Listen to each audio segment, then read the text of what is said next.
မျိုးသမီးတိုင်းထွက်ဖော်မဆိုးရရဲ့ဘုတ်ထိုက်တဲ့ညနာများစွာပဲကွယ်ကြွားဝင်းလုံးလူပုံလေးထင်ရှားကွယ်ထူးခြားတဲ့ဒီဇိုင်းဆုံးစွာမြင်ဖို့ရဲ့လာလာကဲကွယ်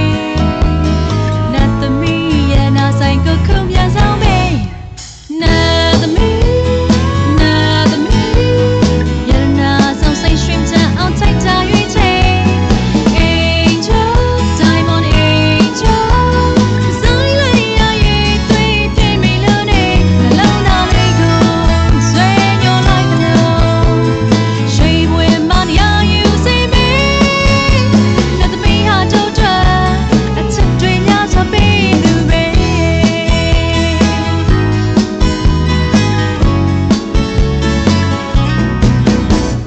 ချစ်တဲ့ကြတဲ့ဇနာသူ